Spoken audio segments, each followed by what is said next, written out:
250 for 3 o'clock. I'm not sure, but I'm gonna try to catch the first little bit.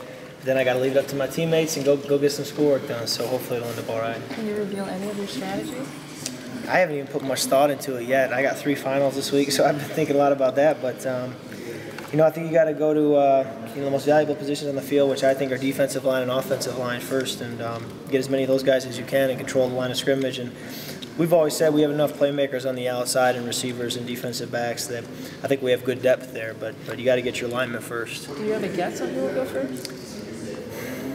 That's tough. I would think that with the way Rashad White and Jarrell Worthy have been playing this spring, it kind of nullifies one of them needing to go first, because a part of the draft becomes the depth thing. Who is the best at their position in terms of depth. Those 2 guys have both played so well that you could get a good interior D lineman for both of them. But at first thought I thought one of those guys, but then you get some depth there, so I don't really know. Do you know what side you're on? I don't even know. I don't know. I'm about the same place you guys are, maybe one step ahead, but not much. You split the seniors tomorrow right before the thing too. I guess so. I've always been on the green team on the home sideline, so hopefully I can stay there. I mean, a few years ago you were picked before fall. At that time, what was your reaction then? Were you surprised at all by that, or did you look into it and did it tell you something about what your teammates thought of you? Did you think that deeply at the time? It was a good indicator. I was honored to have that opportunity. I remember Javon was sort of the captain of that team, if you will, and he had told me before the draft that that's the direction that he wanted to go. So when a guy like Javon Ringer's telling you that, it felt good, but I still knew that I had a lot of work ahead of me, and if I didn't play well in that spring game, it didn't really matter. But it definitely is a little bit telling, I would say, of people and of players. So you got kind of call from the GM before the draft sort of thing? I guess you could say that the guy making the call let me know what direction he was going, which I bet a lot of these guys that come this weekend would like to know some things beforehand too, come the NFL draft, but that's not the way it works, I guess. Any truth that you want to draft Maxwell and board the quarterbacks?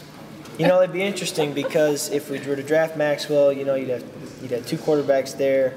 My guess is the commissioner, Coach D'Antonio, would probably want to trade at the back end of the draft, and we'd trade Maxwell for like an offensive lineman. So actually, strategically, we probably wouldn't end up with Maxwell, but we may get a free player in return. So I think you're thinking ahead, and you actually are one step ahead of me.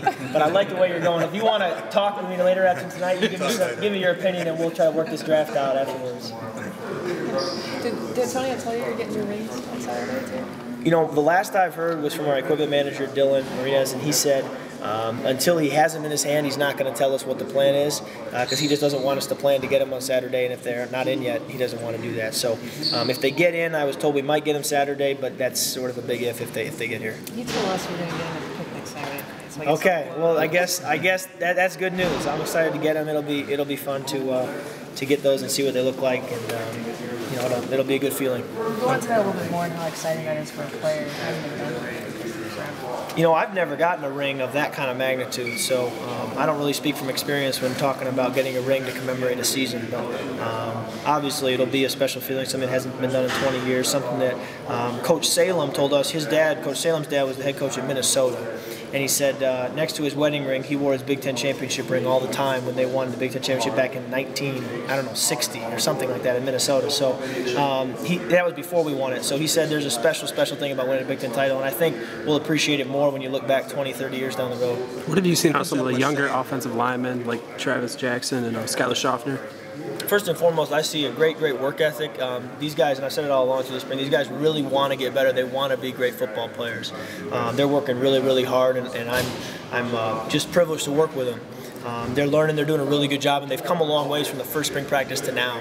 And when you look at our offensive line right now, Zach Huter really is in his first full spring without having injuries, and so he's essentially like a freshman in terms of experience. You got Travis Jackson, who's only finishing up his first year.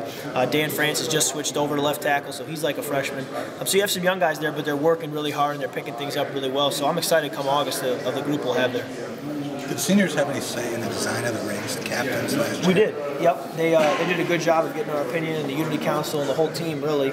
Brad Lunsford, Coach D's assistant, basically handled all that, and obviously Coach D made the final call on a lot of things. But it was definitely a player-led thing, and we got good input on it. So I'm excited to see how they turned out. What was important to you to have on the ring?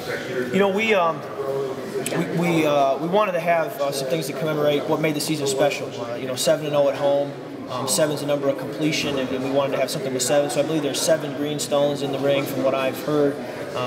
You know, on the inside of the ring, I believe there's a phrase written that says "Win today, win forever," and that was a phrase that we used a lot before games in the locker room. So we had some personal things that kind of put a personal touch to the ring.